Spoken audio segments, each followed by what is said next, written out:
Proverbe 3.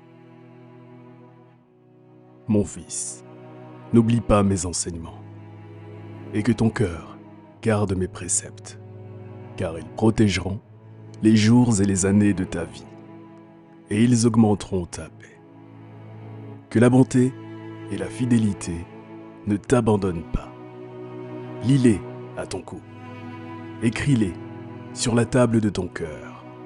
Tu acquerras ainsi de la grâce et une raison saine aux yeux de Dieu et des hommes. Confie-toi en l'Éternel de tout ton cœur et ne t'appuie pas sur ta sagesse. Reconnais-le dans toutes tes voies et il aplanira tes sentiers. Ne sois point sage à tes propres yeux. Crains l'Éternel et détourne-toi du mal. Ce sera la santé pour tes muscles et un rafraîchissement pour tes os. Honore l'Éternel avec tes biens et avec les prémices de tout ton revenu. Alors tes greniers seront remplis d'abondance et tes cuves regorgeront de mou.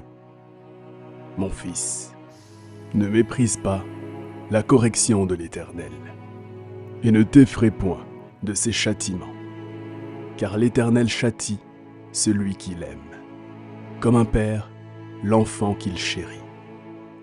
Heureux l'homme qui a trouvé la sagesse, et l'homme qui possède l'intelligence, car le gain qu'elle procure est préférable à celui de l'argent, et le profit qu'on en tire vaut mieux que l'or.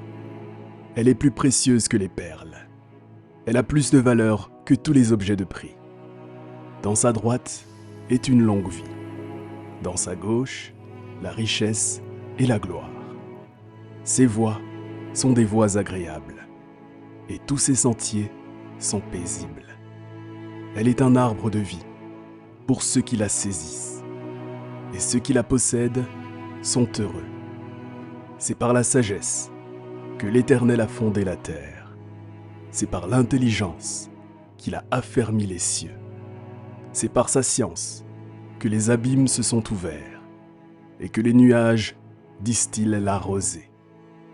Mon fils, que ces enseignements ne s'éloignent pas de tes yeux. Garde la sagesse et la réflexion. Elles seront la vie de ton âme et l'ornement de ton cou. Alors, tu marcheras avec assurance dans ton chemin et ton pied ne heurtera pas. Si tu te couches, tu seras sans crainte, et quand tu seras couché, ton sommeil sera doux. Ne redoute ni une terreur soudaine, ni une attaque de la part des méchants, car l'Éternel sera ton assurance, et il préservera ton pied de toute embûche. Ne refuse pas un bienfait à celui qui y a droit, quand tu as le pouvoir de l'accorder. Ne dis pas à ton prochain: va et reviens, demain je donnerai, quand tu as de quoi donner. Ne médite pas le mal contre ton prochain, lorsqu'il demeure tranquillement près de toi.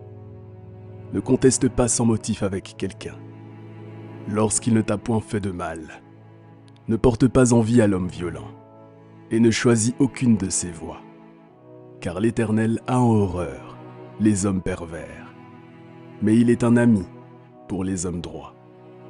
La malédiction de l'Éternel est dans la maison du méchant, mais il bénit la demeure des justes. Il se moque des moqueurs, mais il fait grâce aux humbles. Les sages hériteront la gloire, mais les insensés ont la honte en partage.